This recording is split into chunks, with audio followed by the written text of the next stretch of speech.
Welcome to the 538 Politics Podcast. My name is Nate Silver. Full disclosure, our normal host, Jody, and our normal producer, Galen, are both out today, so this is going to be an interesting episode.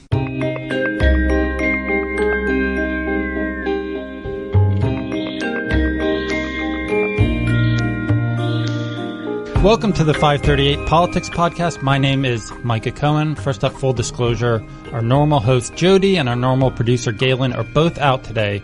So I think this is going to be a pretty interesting and or subpar episode.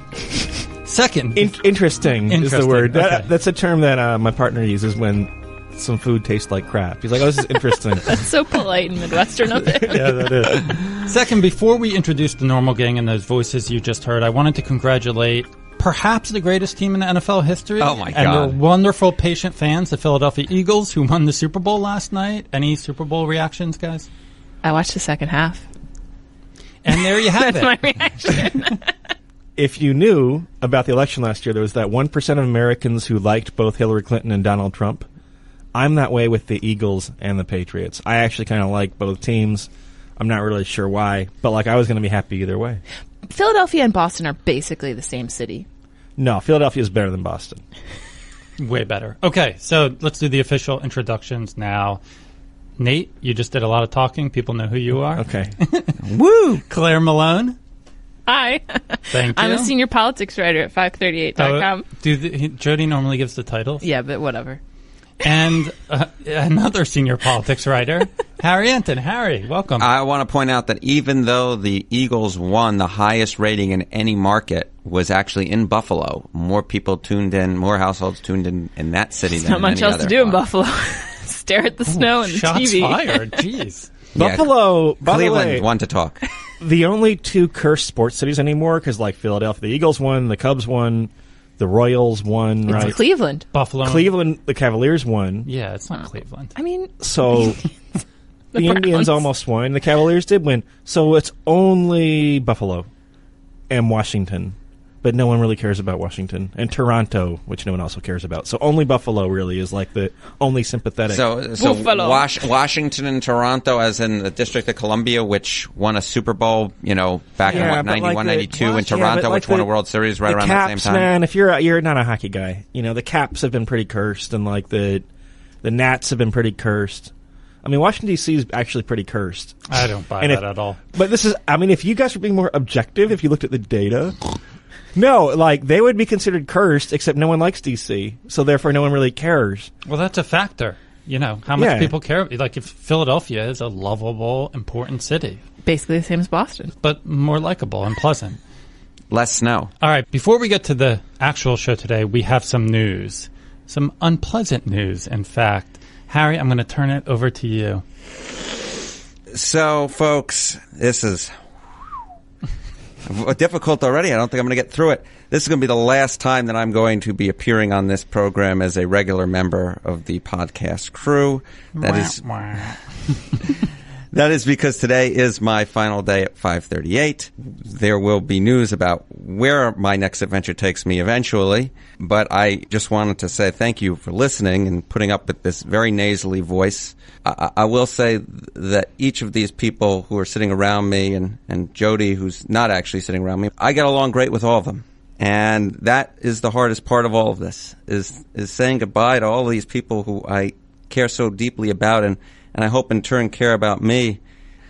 Some of you probably know that back in September of 2015 was a very difficult time for me, and my mother tells this story to me, and I may butcher it a little bit, but I remember the entire office came to something that wasn't very, very easy for me, still isn't, and I remember Nate was introduced to by my mother to my aunt, and my mom said, "Oh, this is Harry's boss," and Nate corrected her and said that, "No, I'm Harry's friend," and I think that says everything that needs to be said around here, is that we're all friends here, and I hope that we'll be able to continue to do so even as I depart. That's basically all I have to say.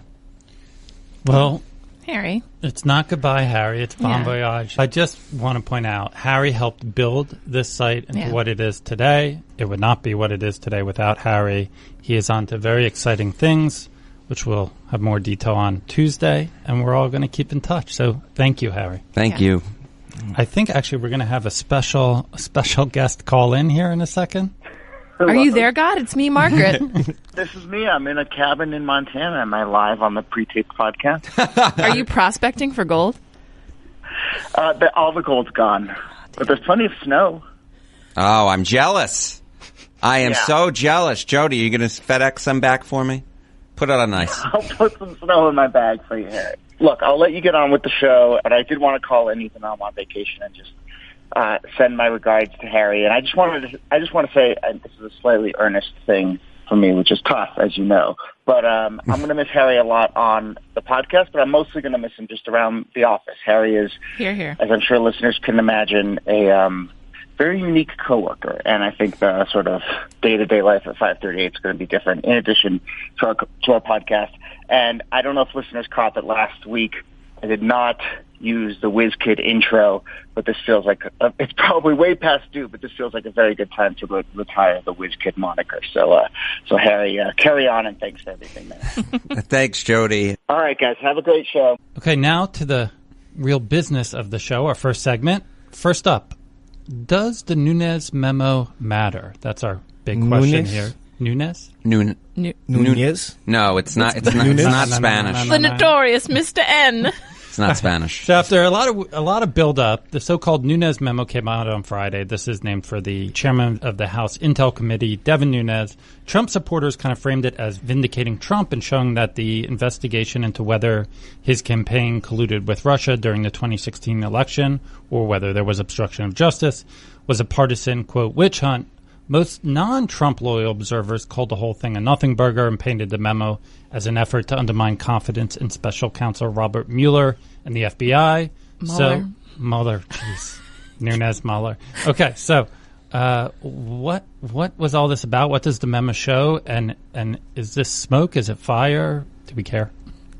Nate? I mean, out of all the stupid news cycles, and I know how high the bar is, like this one is near the top. I mean, look, there are some, I think, moderately interesting claims made in the Nunes memo. I don't know if you guys have ever followed the debate over climate science, but one thing that happens is that people will hone in on some very specific point and make like halfway true claims about that point and kind of really, really intentionally kind of miss the big picture, the kind of volume of evidence overall. I'm not saying that the Russia investigation is anywhere near as certain as climate science. I think it's a lot more ambiguous, frankly. But this is not a very persuasive refutation of the core of it, where I guess the claims they're making are, number one, the Steele dossier was an important part of the reason to get a FISA warrant against Carter Page. It paints it as central, basically. As central, or not the memo itself, but maybe the facts within the memo, to which I'm like, so what, right? Like, what if all of that is true? Right. And also people are saying that other evidence was used in order to attain. The memo claims that the FBI did not tell the FISA judge that the dossier had sort of partisan origins, basically, right? And so the FBI should have disclosed that, and therefore, I don't know, they wouldn't have gotten the warrant or something against Page, who is just like one figure in all this. So the claim is that the origin was from a DNC-funded effort to collect opposition research on Trump. I mean, a lot of the reporting you'll see in a newspaper or anywhere comes from sources that, to varying degrees, have self-incentives or dubious incentives. And the question is, you vet this and you say... But we should say here that this is one of the points that the Democrats say has been mischaracterized in this memo. So I'm reading from a statement from Adam Schiff, who says, this is in response to the memo, he says, the majority suggests that the FBI failed to alert the court as to Mr. Steele's potential political motivations or the political motivations of those who hired him. But this is not accurate. So this is a point that's under dispute between the Democrats and Nunes. By the way, there's no actual claim that the claims in the Steele memo are wrong. Wrong, right. You know, there's no real indication as to why Carter Page is a very important actor in all this anyway. So it's like just on point. Like, grant every claim and even exaggerate it by 30%. Like, concede every claim. It doesn't really move the needle as far as, like, the Russia investigation overall in either direction. So to me, the fact that, like, you have Trump or Devin Nunes or whomever else, not all Republicans by any means, but kind of standing up and saying, oh, it's a huge deal, like, that just shows how low the threshold is in this age of, like, partisan hackery, frankly. Like, you don't even need halfway persuasive arguments. Yeah. Even, like, an eighth of the way to being persuasive, if you are looking for things to confirm your priors, will suffice. You know, when people say this is a nothing burger, nothing in here materially moves the investigation forward, fine, all taken. But the fact that this memo was declassified